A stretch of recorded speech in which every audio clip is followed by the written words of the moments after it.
Hello everyone and welcome to episode 128 of the WMMA 5 series here on the channel's Pride of C, as it is Pride of C Worldwide 29. Mitsuhiro Ishida taking on Sakurai in our main event, as we're just getting right into it. We have no pieces of mail to go through, so let's just run the show here. So of course our main event, Mitsuhiro Ishida and Sakurai, welterweight contest, the heavyweight contest, Chalet taking on the debuting Travis Wolff. We have a welterweight contest of two iconic names as far as welterweights go, as far as the history of welterweights, but as far as in this mod, we have a former welterweight champion, Carl Stuten, and an upstart who's had a rocky start the first time around, but he's looking to make a big splash here in Robbie Lawler. That should be a fun fight, though. And then a women's contest, Anna Michelle Tavares taking on Tanya Evinger, and Tanya Evinger's got at least 20 pounds on her. Probably will be the favorite going into that one, and another oh, that was a lightweight contest I was thinking of in the main event. I don't know why I thought that was a welterweight contest. But another welterweight contest here, Jakeellenberg and Jay Herron, which, both guys, Jay Herron was on quite a good run going into, I think he was 4-1 at one point. But taking on Jakeellenberg here. And then to kick off the show, which, what a fight this is, as far as Rashad Evans and Anthony Rumble Johnson. That's going to be a lot of fun. That's a hell of a middleweight fight. And then our two prelim fights, we have Stallings and Ricardo Almeida, and then Junior Dos Santos versus Ivanov, which that is a hell of a fight as well. And I mean, we got some fun fights though on this card. As for the analytical side of things, the Endless Warrior, Mitsuhiro Ishida and Naoto Sakura, as neither fighter have headlined a Pride event before. Both are teammates. They train at Crazy B. As Sakura is the third-ranked lightweight in Pride FC. Mitsuhiro Ishida is ranked 16th. Ishida has won 3 of his last 5 fights by decision. First time they have fought. Sakura is the big favorite to win this one. But there is one backer in Ishida for Dan here. Mitsuhiro Ishida, of course, shockingly beat Tony Ferguson, which I thought for sure he's going to lose to Tony Ferguson. So he gets that win. Figure we give him a big-time fight here against Sakura. I just feel like this is a fun little main event. Couple of Japanese natives, as far as Sakura is still a part of the pound-for-pound, best fighters in the world, even though he has lost both of his fights in Pride FC to George St. Pierre and Chris Lytle. I think this is a very fun fight, though, for both guys. For Sakura coming in against Mitsuhiro Ishida, a former, as far as a guy that we hope to see make a big splash here, because a former welterweight guy jumping into lightweight for the first time. I think this is the best for both guys for sure, because I think welterweight's a little too tough for Sakura. I think a lightweight's a little bit more easier for him, but we'll see. We shall see. It's Hightower, Simi Chalet taking on Diesel, Travis Wolff, as Simi Chalet ranked 10th in the heavyweight division of Pride FC. Travis Wolff ranked 20th to start off. But he's won 3 of his last 5 fights by decision, but Simi Chalet's going to have a significant weight advantage that we saw, but also a 9-inch reach advantage. And Simi Chalet's going to be the big favorite to win this one, as Chalet is 4-4 in Pride FC, which he was, I think, he's 3-1 before he left for the UFC. Came back, took on Big Nog, which he lost. I mean, he's had a hell of a run, though. He hasn't had really, he's had one decent fight. In it would be 9 years, depending on what happens with this fight here. The rest have been good to great to fantastic.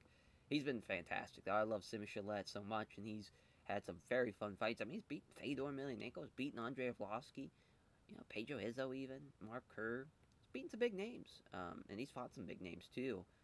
And guys like Big Nog and Crow Cop and Pete Williams. Should be fun, though. This should be a fun fight, for sure. And Travis Wolff, he did pretty well for himself in the UFC and Pancrase, but really, the UFC, once he took on guys like Brandon Vera, Paul Pontello, he lost to them, and also took on guys like Tim Sylvia and Mike Russo to start off the mod, which are tough guys, obviously. But start off 0-1, it's a tough start as far as in your career and a losing effort. I am a little nervous. His last 3 fights have been decent, abysmal, and awful. So that's not a great sign. But we have someone in there like Simi Chalet, who's an exciting fighter, who is looking to finish the fight. Should be a lot of fun. Should be. As for and it should be a big win for Simi Chalet. And the Ronin, Carlos Newton taking on ruthless Robbie Lawler, as Carlos has won 3 of his last 5 fights by decision. Robbie Lawler's got a 7-inch reach advantage, which he does have the Blurcast stat picks advantage. 5-2 though, with Carlos Newton, we're expecting him, as far as he has been on a bit of a run in rings and also in this comeback in Pride of Sea, but this is his kind of first big test in a while. The Pete Cell fight, it was by split decision, but I want to say he was the favorite going into that fight. As I'm just not going to say, but I want to say he was the favorite going into that fight. Here goes Robbie Lawler. He'll probably be the underdog, even though Robbie's 1-4. He just knocked out Joe Scarlo back in February. Should be a fun fight, though. Should be. And, I think that they're both guys, as far as they bring in a pretty exciting style, especially in the welterweight division, where there's a lot of wrestlers, so you might see a lot of guys laying prey, but I think Robbie Lawler is looking to bring it, for sure, and it should be a fun fight. And Anna Michelle Tavares as and Tanya Evinger both are making their Pride FC debuts. Tanya Evinger, of course, has at least 20 pounds on her. They're both, as far as Anna Michelle Tavares, is within the top 15 of the women's division of Pride FC. Tanya Evinger is 20th. Evinger's knocked out 4 of her last 5 opponents, which we'll see if she's taking on local fighters or actual people. Yeah, the last 3 have been actually. She lost to Imi Fujino at her Smack Girl fight. But the last 3 fights have all been great. Exciting fighter for sure. And for Anna Michelle Tavares, 9-3. She's coming off a win. But she's taking on girls like Vanessa Porto, Kelly Cabal Schmitz, Rosie Sexton, Erica Montoya, Roxanne Modafferi. 2 wins over those 2, which is impressive. But yeah, we'll see how it plays out. As Tavares does have the Blurcast stat picks advantage. Pretty interesting. I mean, she is the favorite as far as the higher ranked person, but I wouldn't count out Tanya Evinger there. It's Jakeellenberg, Jay Herron, as Jay Herron 16th in the welterweight division, Jakeellenberg 20th. Jakeellenberg has significant weight advantage in this fight, and it's the Blurcast stat picks advantage, which is big for him. He's 2-3, 9-5 as a whole. Just lost to Chris Lytle, he's lost to Diego Sanchez, and Kyle Nuckham. He's fought some tough guys for sure, but he's knocked out Pat Miletich too, which is his last win. We'll see what happens as far as taking on someone like Jay Herron, who is 3-1. He's on a 3-fight win streak. He's beaten Robbie Lawler, Pete Cell, Joe Scarlo. So not the biggest of names, but he's had good fights with all those guys. It should be a fun little fight, as far as he's lost to guys like Nick Diaz in the past. The both have lost to Diego Sanchez. He's lost to Roman Michian. He's lost to Charlie Kohler. He's beaten Eric Davila in the past. As far as for that, both have a wrestling background, but Jay Herron does have a boxing background. I don't think Jay Herron has he's just a pure wrestler. Which should be a fun fight. Should be there. And the fight I wouldn't say I'm most looking forward to seeing, but I'm super excited to see this fight in Sugar Rashad Evans, Anthony Rumble Johnson. Obviously, these 2 men become high-level names in the light heavyweight division and UFC in the following decade. Well, even Rashad Evans, even in the late 2000s, is still a bit of a name. But yeah, definitely Rumble Johnson going into the next decade becomes like a top 5 light heavyweight. This should be a fun-ass fight. As Anthony Johnson, he's finished 3 of his last 5 opponents. He's got a tough fight here. I'm assuming this picture is when his welterweight days, because he's looking small as hell. Of course, he's looking to make a big splash here as he beat Jesse Forbes in his middleweight debut. That was back in August of 2008. We'll see what he can do here. I mean, this is a big-time fight. This is a big fight for both guys. Rashad Evans, he's 3-2. Hasn't got, his feet as far as under him so far in the middleweight division. The Sakurai Sosa fight was crazy. And lost to Luis Herring, too. But he's beaten Patrick Cote, Roger Hollett in the past.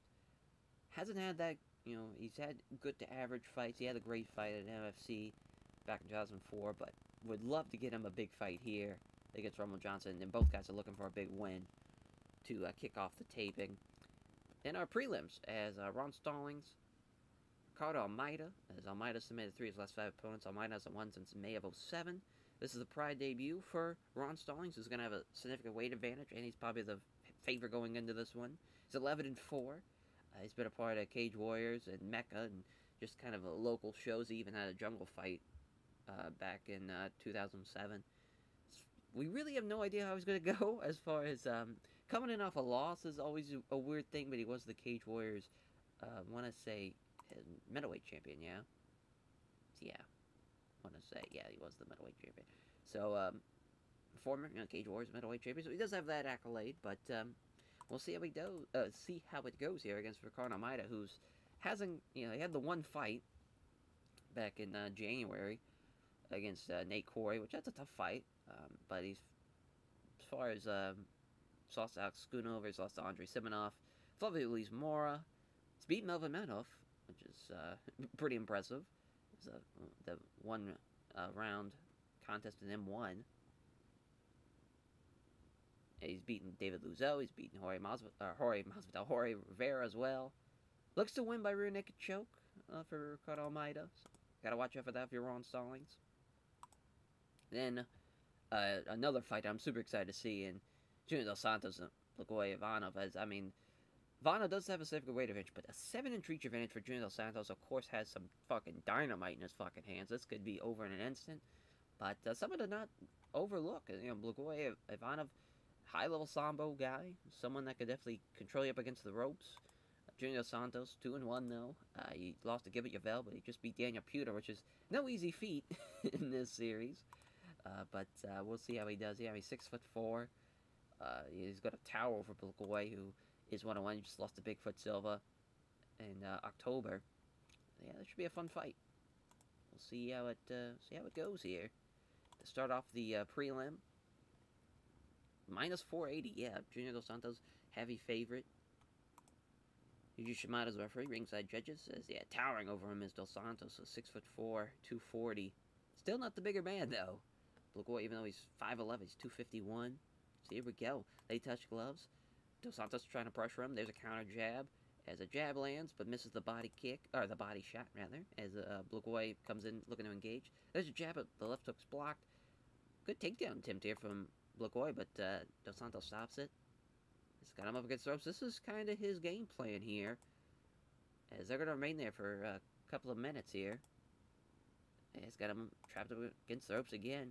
Looking for a judo throw. Dos Santos blocks it. Looking for it again. Blocks it a third time now. Now they break, and they're back to the center we go. Tentative left hand from Bulgakoy there, and there's 4 quick punches. 4 of them land, and hits a nice right hook to the ribs. As Dos Santos steps in looking to engage here. There's a counter jab. It misses. Opens up with a feint. There's a left jab and misses a vicious right. Looking at shorten the range here. There's a flurry of 3 punches.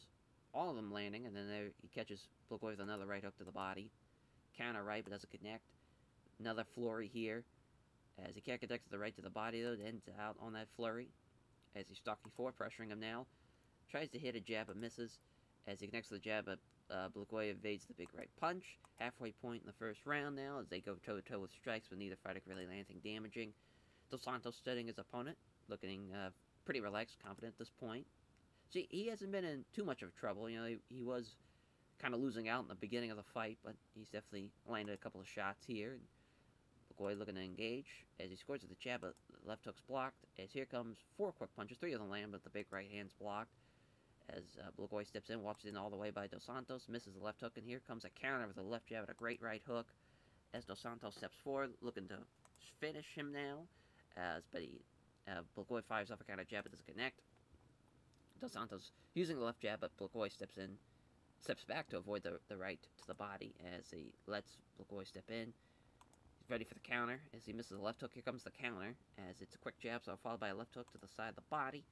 As Dos Santos moves forward, constantly trying to pressure him into exchanging strikes. Bulgakoy fires off a counter jab, jabs wide from Dos Santos, and then Bulgakoy gets hit with the right to the side of the ribs. Dos Santos is starting to breathe a little heavier now, as the 2 fighters stand and trade strikes. Neither can land a significant blow, though. As they exchange strikes, but nothing really happens, though. And same thing again here. 2 right hands in exchange from Bulgakoy, as there's 2 left hands and a right to the body from Dos Santos as they stand and trade blows. Neither fighter can land anything. As they force the exchange of strikes here from Dos Santos, a counter right hand from Bulgakoy as they coming in fast. 4 quick punches land as he hits Bulgakoy with a straight right. Quick exchange of strikes doesn't lead to anything, though, as Bulgakoy's looking to engage again. Missing the jab, but hits the good left hand, and that's the end of the first round. Yeah, a couple of strikes here from both, as far as Dos Santos and Bulgakoy, as far as powerful strikes, 1 for 1. Dos Santos landed more as far as jab strikes, as far as strikes that did not have power behind him. Blagoy did control him for the first like 4 minutes or so, but other than that, I'd say that was probably a dominant performance from Dos Santos. I think he won that round. It's round 2 now, as Blagoy comes in looking to strike. There's a left hook to the side of the body. There's a right jab, but misses the left hand, and coming in and engaging here. Neither fighter can manage to find a target. It doesn't connect with the brace of jabs, also has the left hand blocked. There's Blagoy, and there's missing the left jab, but also missing the right hook. There's Dos Santos. Blagoy still moving well, but he's definitely breathing deeper now, as Dos Santos confidently moving in closer, looking to throw some strikes here. As there's a wide hook to the body that's avoided by Blagoy. As Blagoy looking for a takedown, he's got it. Dos Santos pulls guard. He's finally got that first takedown. He's trying to pass, but it's a scramble immediately as Dos Santos takes his back. That's big. Trying to get hooks in, can't get him. Trying to roll him off his back. Still trying for the rear naked choke without getting the hooks in. Trying for it again, not happening. He's gonna need to get his hooks in. Oh, well, referee's gonna stand him up. Interesting, as Dos Santos is appearing to feel fatigue now, as he's starting to lower his hands just a fraction. Dos Santos lets Blagoy step in, ready for the counter, as here comes a left cross, and he misses. Dos Santos with a left jab and a clean right hand. As he rocks him with that clean right hand. Is he going to be able to finish him here? Flying knee hits, but Blagoy blocks some of it with his arms and manages to stay on his feet. That would have been insane.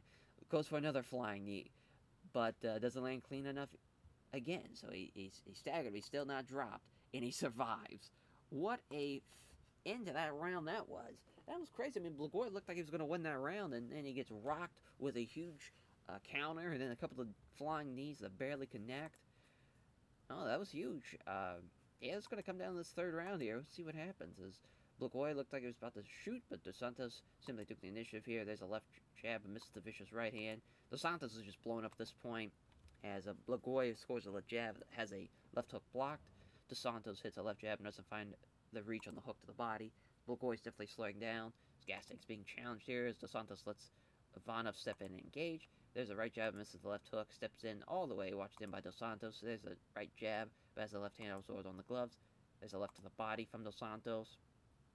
Closes in on Ivanov, looking to unleash some strikes. Can't hit the step left jab, and hits a nice straight right hand. Steps in again. Here comes a counter, which Dos Santos comes in with a left jab and a powerful right hook. As a blown up Blagoy Ivanov gets knocked down by that strike. Looking to finish the fight here, but Blagoy gets back up. He's too fast as Dos Santos moves in, looking to finish him if he can. I mean, Blagoy's been, he's a tank out there. As a jab lands from Dos Santos, but Ivanov evades the big right to the body. As a ragged-looking Ivanov looking for a takedown. He can't get it, though.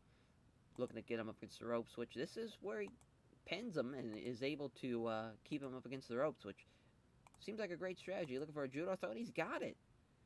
And that's awesome, as the Blagoy's gonna hit a couple of punches there, as he gets pulled in tight.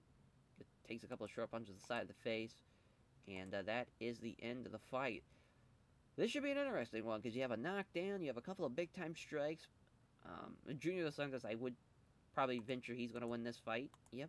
But it was still a fun little fight there, as Junior Dos Santos getting the win. He's going to be 3-1. Blagoy's going to be 1-2. The heavyweight division is pretty tough, though. There's a lot of tough guys in there, especially that are coming into this organization.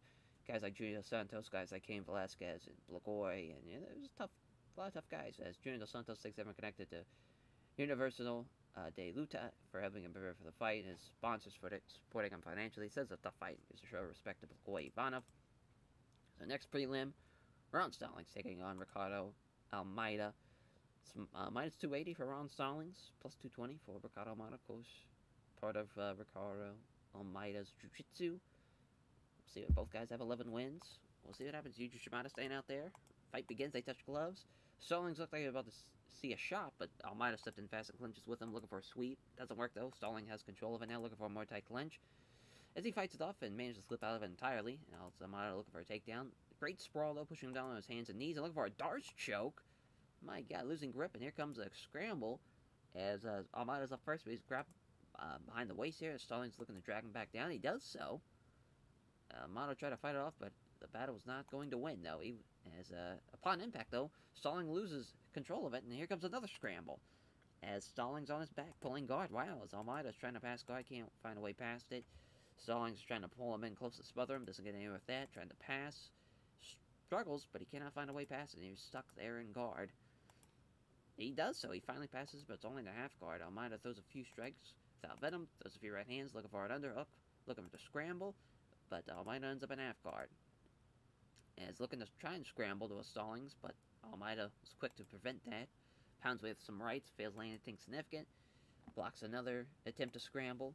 Does Almeida. I mean, these guys are working hard here. It's punching down on Stallings, easily taking on the gloves. Uchimata finally going to stand him up. I mean, they've been down on the ground for at least 8 minutes or so. It's like there to see a shot from Almeida, but Stallings was more aggressive, took the initiative. Jab lands, but the big right hand follows up, misses, gets in close with him, tries to get into a Muay Thai clinch. She's got it. Big knee to the chest. Looking for it again. This time it gets blocked. He's out of it. And that's the end of the first round. Pretty fast. Almeida did a really good job once he finally secured being on the ground. He was able to pass and was able to land a couple of strikes. But Stallings, he did have the takedown. He had the knee to the chest. Other than that, not a whole lot going for him. As the second round here, Stallings throws a quick punch. Doesn't land it, though. Almeida gets a hold of him. Look for the trip. That gets stopped. Stallings looking for the Muay Thai clinch again. Doesn't quite get it as Almeida slips out of it. There's a knee strike to the body again. As looking for a knee strike, maybe again here, out of Muay Thai clinch. But again, Almeida fights out of it. Oh, no, he doesn't fight out of it. There it is. There's a knee strike to the chest, but doesn't get much force behind it. He blocks the knee strike. Still can't get free of it, though. Misses the knee strike. Still maintains control. Another knee strike, but doesn't have much power behind it. Misses it, and this time Almeida gets the opportunity to wrestle free. Stalling those knee strikes probably took a lot out of him. 1-2 from Stallings, fails to land, and Almeida looking to clinch up with him, look for the trip, doesn't get it this time. Stalling looking for another Muay Thai clinch. He's got it again. Huge knee to the stomach to end out the round. As that was a big round for Ron Stallings. He did a lot of damage. Felt like he was in control for all of that 5-minute round. Ricardo Almeida's gonna have to do something big, I think, in that third round, because you can definitely see the bruising now, ugly shade of purple, as on the side there. It's the final round. Almeida aggressively comes forward, willing to risk getting hit, so he's close enough to grapple. He can't hit the step left jab, but he scores the right cross of Stallings. Almeida's able to catch him, and he's looking for a leg sweep here, still gets blocked. Looking for the Muay Thai clinch again, as he slips out of it. Almeida's starting to give the first inning, starting to tire now, so Almeida gets a hold of him, looking for another trip. Stallings blocks that again, looking for the Muay Thai clinch. That gets slipped out of it again, as now Almeida steps in, grapples with his opponent, looking for another takedown. That's not happening. Stallings is able to get him up against the ropes here, looking for a Muay Thai clinch. Oh, he's got him now. There's a knee, but doesn't have much behind it in the chest. Looking for it again, as he wrestles free of it after blocking the strike, as fatigue's starting to creep in now. A few deep breaths portray that Almeida starting to get into the deeper reaches of his gas tank now. Two fighters get up close, start wrestling for position here. Stallings manages to aggressively get control of the clinch here. Looking for a Muay Thai clinch. Ends up caught here. There's a knee strike, but he blocks the knee strike and he cannot break free of it, though. But Ron Stallings is going to win that one by unanimous decision, I'd say. Yeah, it's the right decision for sure. Not the greatest of fights, but yeah, Ricardo Almeida, he's just not that great as far as he's got his game plan, and that's to use his jiu-jitsu, but if he can't get you down, it turns into a bit of a boring affair for him. As Ron Stallings thanks all of his sponsors supporting him, and also thanks his family, friends, and supporters. Very happy to have won in his Pride debut, and is very happy to be here. As on to the main card, it's crazy how small Rumble looks there compared to Rashad Evans. As Sugar Rashad Evans taking on Anthony Rumble Johnson. 7-2, 4-2. Wrestling, kickboxing, wrestling background for both guys. Minus 150, plus 110 for Rumble Johnson. I can't wait. Hideki Nagun was the referee. Ringside judges opening bell. They touch gloves. Both fighters engage. There's a left hand from Rashad. There's a nice right hook from Rumble here. He might have hurt his own hand. The one strike. That fucking sucks if it's broken. Confidently moving in closer, looking to throw some strikes. Very tentative now. Pokes out a quick jab that hits. Does Rashad. And there's a quick punch that doesn't land for Johnson. As there's two kind of jabs. As Anthony's throwing two-punch combination, but Rashad avoids both of them. As Rashad Evans misses the right hook to the ribs. Doesn't connect with the right hand. There's Rumble Johnson there as Evans comes forward, willing to take a few shots. It gets close enough to wrestle. Jabs wide and hits a nice straight right hand. Rashad's able to clinch up without taking too much damage. Just trying to get him up against the ropes. But look at Rumble Johnson fighting it off, looking for the takedown. Rashad defends that well, though. Looking for a sweep here. That gets blocked again. Looking to muscle up against ropes. He does so. Hard foot stomp. Now looking for an underhook, and he's got it. As he gets the trip. As Rumble's got a pull guard now. Rashad pounds away now. And he's not trying to pull him in close to be smothered. Unloads some right hands. Looking for a double underhook to prevent Rashad from launching the attacks, but still pounding away. Johnson applies a double underhook again. Trying to, at least. As he fires off some punches that aren't thrown with any great force. Trying to get that double underhook, but he cannot do it. Surprised the referee hasn't stood him up, though. Because, I mean, Rumble's just trying to double underhook every time, but it's not happening. Finally, Hideki was going to stand him up. Evans slipping past the right hook and counters with the right hand of his own. As Rumble's now starting to slow down. He's already blown up. Seizing the opportunity, Rashad shoots in. Couldn't complete the single leg, so now he's got a hold of his leg. As with Johnson not going down, he's just going to push him against the ropes, looking for a double underhook. Johnson again just takes control of the grapple. Trying to get some dirty boxing going, but Rashad turns him around. So now Johnson's up against the ropes again. Looking for the Muay Thai clinch now. And that gets fought off. My God, both guys are just tick for tat here as they come together. It's really tentative. Nothing comes of it, though. Minute left in the first. Rashad may have been aiming to get in close, but Rumble gets in close again. There's a 1-2. Rashad is equal to it, looking for the takedown. He's got it. He's got his takedowns, and he loads some right hands, and not the first. Yeah, I'd say Rashad won that round for sure. Not looking good for Anthony Rumble Johnson. Not great. I would have loved to see this fight had he not damaged his hands on the first strike. As Rashad moves in and out of range, hoping to tempt his opponent in a reckless strike and leave an opening he needs to start grappling. Here's a quick punch, doesn't hit it though, as Evans moves in fast and clinches with Johnson. As Johnson now out-wrestles him, takes control of the grapple, looking to take him down, doesn't happen though. Trying to wrestle him backwards up against the ropes now, he does so. Looking for maybe some underhooks and sweep, he does so. Rashad Evans, I think, is in total control here. As he tries to pound on him, not happening. Some minor strikes. There's some double underhooks to keep him from launching any attacks now. Johnson has some trouble with the strikes. I mean, Hideki Naguma's got to stand him up. Because this is not good. This is worst case scenario for this fight. For Anthony not to be able to use his striking power. Because he's just going to get out-wrestled here. So Rashad comes in, appears willingly enough to take some hits if it means getting closer to grapple. A punch from Johnson if he has to land. Johnson doesn't look like he has much left in the tank here. Rashad's able to grapple with him. Just got him up against the ropes, looking for a Muay Thai clinch. He's got him. There's a knee to the chest, but it's not enough power behind it. Wrestling free of the Muay Thai clinch now after blocking the knee strike. Rashad's starting to slow down. He knows he's won this fight. As missing the right cross. Here comes the counter. Evans comes in with a jab, but a leg kick that misses. As Johnson's very, very tired here. He gets grabbed by Rashad, who's looking to get a Muay Thai clinch. He's got him. Misses the knee strike, but still maintains control. Another knee strike, but it has no power behind it. As Rashad is losing out on the Muay Thai clinch after the knee strike misses. It's now, let's see what, Anthony Rumble Johnson's not going to be able to do anything. There's two weak left hands from Rashad. There's a quick punch to the land, though. And now a visibly tired looking Rashad Evans looking for a takedown, but doesn't get it. Rashad can't get him down, so he's going to push him against the ropes, and he's going to get the takedown here. He's got side control, and maybe he's able to finish him here. Nope. As he survives, does Anthony Rumble Johnson, and your winner by unanimous decision will be Rashad Evans. My God. Not been a, just a worst-case scenario for that fight. With the injury there to Anthony Rumble Johnson, as Rashad Evans thanks Ever Connected Team Quest for helping him prepare for the fight. His sponsor for supporting him financially. He asked to be interested in fighting next. And so he still thinks the fight against Luis Kane would probably be a great contest. It's Jakeellenberg taking on Jay Herron here. Welterweight contest, 9-5, 10-4, -270, +210. Both wrestlers with a boxing background, though. Jay Herron, Freeport, New York, Omaha, Nebraska. See what happens. Hideki Nagumo back out there. I hate that he's roughing this one. As Ellenberg may have weighed in the same as Jay Herron yesterday, but clearly has never weight advantage now. As they come together and strike, but it's really tentative, nothing comes of it. As there's a vicious right cross from Ellenberg here. Wow, as he hits the mat, does Jay Herron. Looking to finish the fight here.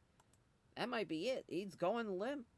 As Jakeellenberg's got to step in and pull Jakeellenberg away from it. It is all over. What a huge knockout for Jakeellenberg. Holy shit.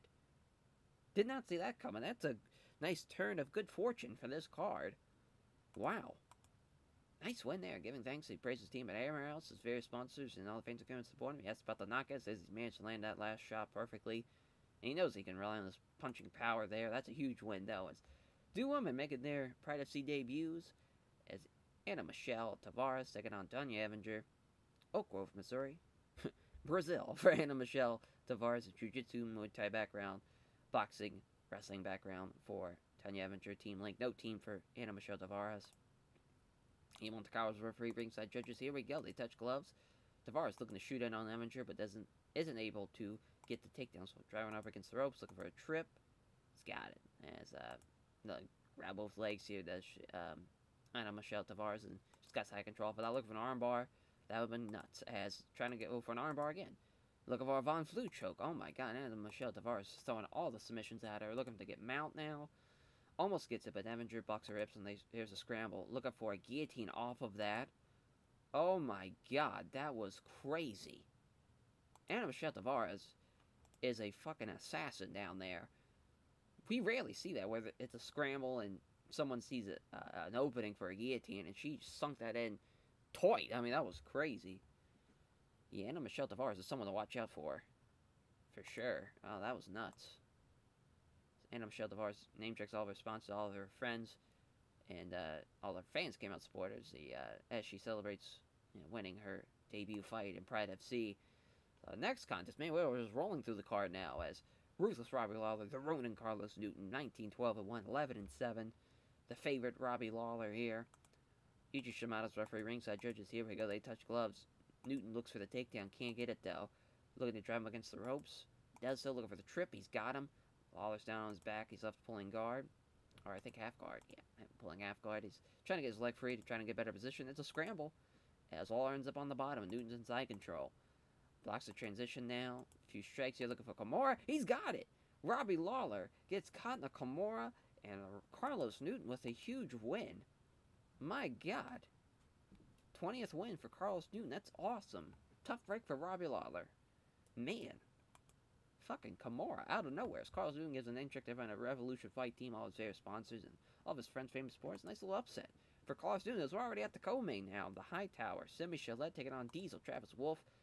Minus 420. Blaze it for Simi Chalet. Looking to knock out Travis Wolf here. As Iwan Takawa's referee. Ringside judges, yeah, just towering over him is Simi Chalet at 6'11". So here we go. They touch gloves. Can't hit the step left jab. That's a nice straight right hand. And there's a crunching right hook after the jab. As there's a nice set of left jab. There's a nice right hook to the ribs now. Is Travis Wolf trying to grapple him, but Chalet is taking the initiative. There's a nice jab and a right cross. There's a kick at the jab. It hits the roundhouse kick to the body. Travis Wolf is backing off now. There's a can at the set up left jab. There's a nice straight right hand. There's a cut now. As moving around, Wolf is looking for an opening he needs to shoot in without being exposed for a counter strike. So there's a jab and there's a beautiful straight right. Travis Wolf still looking for that opening, as he's just going to keep on getting tagged here. As can't connect the several strikes, but he hits the big right hand. He's got him up against the ropes there, as I was still looking to get him the grapple, but Chalet took the initiative. Jab lands from Chalet. Now Wolf is able to evade the big right to the body. Looking to unleash some strikes here. There's a beautiful right uppercut, and he knocks him out with that uppercut. It is all over for Travis Wolf, and what a win for Simi Chalet. As now we're on to our main event now. Chalet thanks the sponsors and all of his fans. As the Endless Warrior, Mitsuhiro Ishida, taking on Hayato Sakura in his lightweight debut. 23-5-2, 15-4, heavy favorite, the Crazy Bee teammates. As a Greco-Roman wrestling background for Mitsuhiro Ishida, kickboxing judo background for Hayato Sakura, looking to get his first win in Pride FC. Yuji Shimada, it's our referee for our main event. Plenty of local support from both guys here. A lot of family and friends for this one. Opening bell, step in, working his way to a down position. The clincher, looking to wrestle him against ropes. He does so, showing off his grappling ability by trapping Sakura up against the ropes. They spend the next minute in that position, aiming each other short punch to the body inside the head. She looking for the takedown, but Sakura stops it, now takes control of the grapple. Looking for a judo throw, can't get him down. as he then using his wrestling does Ishida to take control of the grapple, got him against the ropes. It's called close quarters dirty boxing for about a minute. Ishida looking for the takedown, can't get him down. Sakurai now looking for the trip. He's got it. It's an excellent outside leg trip that sees Sakurai get thrown to the mat, and Ishida has no problem getting side control. Looking to move the guard, but Ishida doesn't allow it. Ishida trying to fire up some punches now. As yeah, we know Ishida's able to keep guys down, which he's doing a good job here, is keeping them guessing so far with a couple of strikes. Yeah, there's the stalemate. Luckily, referee's going to stand them both up. Steps in, looking to grapple is Ishida. Got him up against ropes maybe, but Sakurai stops him. Doesn't let himself be driven back and gets down in position to grapple. Knee strike to the body now. Trying to muscle him against the ropes. Sakurai can't do it though. Ishida doing a great job looking for another sweep. Not happening though. Ishida trying to muscle him against the ropes. He does so. He's got him as far as he got one leg. Looking to take him down here. Still can't get him down. As he's acting swifting, pulling Ishida back into a tight clinch against the ropes. Wow. Ishida trying to take down Sakurai. Still can't get him down. Minute left, Sakurai stomps down on his opponent's foot. Looking for a judo throw. He's got him now as Ishida is down to the ground. He's left on his back, inside control. As Sakurai looking to do something here to end out the round. He's in control, but I don't think it was enough to win that round. I probably would give that one to Ishida. We'll see what happens in the second, though. As Sakurai fails to land with a combination in with a spinning back kick. Seeing his opponent about to shoot in, Ishida timed it well, moves in to start the takedown here, looking for a trip. As he's got him, Sakurai's pulling guard here. Sakurai's unable to shift him off of him. Ishida smothering him now. Halfway point, Sakurai's controlled against the ground and able to shift him. Time slipping away here as Ishida keeping him down. Lack of progress being made. Referee's going to stand him back up. Missing all the strikes of the combination with a head kick for Sakurai. He's able to grab him up against the clinch. He's going to get another takedown here. Oh no, I think that's going to be the end of the second here. Oh no, looking for a trip. Gets blocked. Ishida's now. Sakurai might judo throw him. He does so. He keeps on getting these takedowns, but it's not to the very end of the round. I think Ishida won that one as well. Just looking at the fight metrics, but it was a little closer. I just, yeah, I think Sakurai's going to have to finish him here in the third if he's going to want to win this fight. As Ishida's trying to push him against the ropes, he does so. Look for the takedown. Big takedown. Sakurai's fucked here. Got him in side control now. Trying to transition the guard. Trying to get from side control to mount. Does allow himself to get mount here, but he still has side control. Looking for Kimura, as Sakurai stops that from being applied. Looking for an arm triangle now. Doesn't allow himself to be caught in the arm triangle as well. Yuji Shimada's going to stand him up with a minute left, which Ishida's starting to breathe a little heavier, so is Sakurai. There's a two-punch combination, but Ishida avoids him. Ishida's able to move in fast and clinch up with him, and he's going to get him up against the ropes. Got him turned around now, but that's the end of the fight anyways. Mitsuya Ishida with a dominant performance, though. The underdog getting the win. He is someone to, not overlook for sure. He has gotten some big wins, even though it was a terrible fight. It was pretty dominant from Mitsuya Ishida. Just hang out of Sakurai, couldn't get anything going. That's his third straight loss here in Pride FC. We'll give him one more fight, and then he'll probably be down to rings. As he says, knowing that this result is a shock, but it shows that what can happen when you believe in yourself here. Put himself over as the underdog in a big win. Commercial rating was not great, but man, a lot of pretty good fights here. We had a hell of a run from the Ellenberg fight to the co-main. Everything else in between that. I mean, this would have been a pretty fun fight had Anthony Johnson not broke his hand potentially. But a big win for Mitsuya Ishida. You know, even the prelims kind of weren't that great. But once we got rolling there, we had 4 straight first-round finishes. Very exciting to see. Terrible worldwide, though, as far as broadcasting goes, which was not great. But yeah, we'll probably have a performance bonus. Honestly, we'll have one for Mitsuya Ishida, one for Carlos Newton, and one for Jakeellenberg, too. Big night, though. We made $2 million. Simba Chalet making $300K. Ishida, Newton, Ellenberg, and Anna Michelle Tavares, and Travis Wolf all making over $100K. Nice night to be a fighter there as a part of the main card. As that will do it for this episode. Thank you all for watching, and we'll catch you guys next time for more WMMA 5 action. Take care, everyone.